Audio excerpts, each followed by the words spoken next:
For centuries, the Forbidden City lay cloaked in moonlight, a labyrinth of silent courtyards where dragon shadows danced on crimson walls. It was a world built for emperors, a place where men held absolute power. But tonight, we're not talking about an emperor. We're talking about the woman who outplayed them all. This is the story of Cixi, the concubine who became the Dragon Queen of China. Her story doesn't begin in the golden halls of Beijing. It starts with a young Manchu girl from a modest family, selected at 16 to join the emperor's harem. Just one among hundreds, she was meant to be a forgotten footnote in history. But Cixi was different. She possessed a razor-sharp mind, an uncanny memory, and an iron will that refused to break. Inside the chambers of the Xianfeng Emperor, she was a quiet observer. While other women competed for attention with jewels and silks, Cixi offered something far more valuable: her intellect. She didn't just pour tea, she discussed military strategy and affairs of state. Soon, she became the emperor's confidant, his trusted advisor. And then she gave him his most precious gift, his only surviving son, the future heir to the Qing dynasty. This single act secured her place in the palace, but Cixi wasn't content with just a seat at the table. She wanted the entire throne room. When the emperor died young, the court became a viper's nest. Ministers and princes plotted to seize power, intending to use the child emperor as their pawn. But they underestimated his mother. Cixi knew that if she didn't act, she and her son would be cast aside, or worse. So, in a stunning move, she joined forces with the senior empress, Zhen. Together, they orchestrated a masterful coup right within the palace walls. The regents who thought they held all the cards were arrested overnight, their power stripped away in a heartbeat. From the ensuing chaos, Cixi emerged as co-regent, the true authority behind the dragon throne.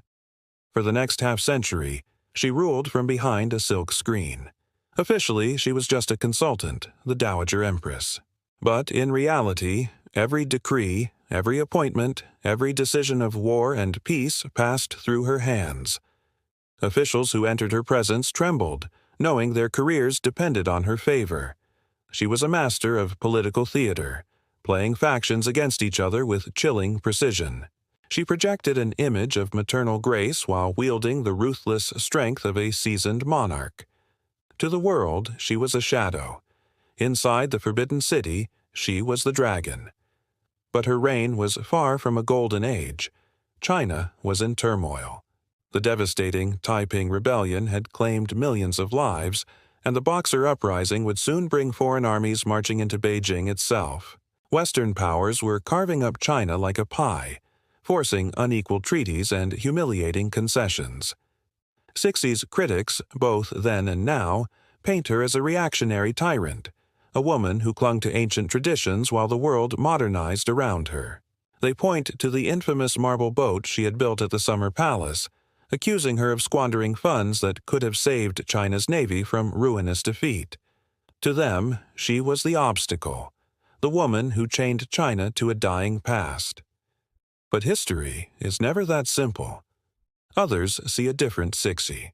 They see a brilliant political survivor who held a crumbling empire together through its most fragile century. She was a woman navigating a world designed to exclude her, a ruler facing down foreign invasions and internal collapse simultaneously. Could anyone have steered the ship of state through such a perfect storm? She also quietly advanced the influence of women within the court, shattering expectations and carving out a space for female power in a deeply patriarchal society. Love her or hate her, she remains one of the most formidable rulers in China's long and storied history.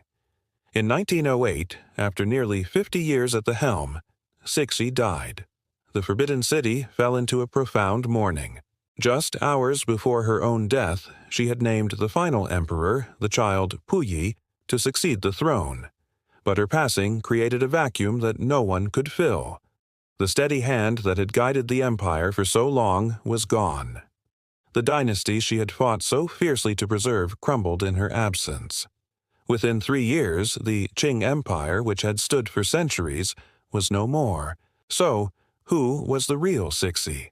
Was she a dragon lady who strangled China's future, or a pragmatic queen who kept it alive against impossible odds?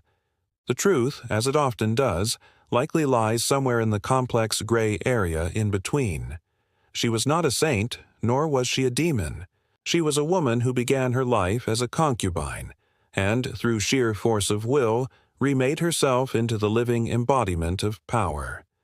She was the Dragon Queen. Cixi's incredible journey from the harem to the throne is a testament to ambition and survival. But she wasn't the only powerful woman to reshape an empire from the shadows. If you want to uncover more of these hidden stories of queens and empresses who ruled in a man's world, make sure you subscribe to our channel and click the notification bell. Thanks for watching, and we'll see you in the next chapter of history.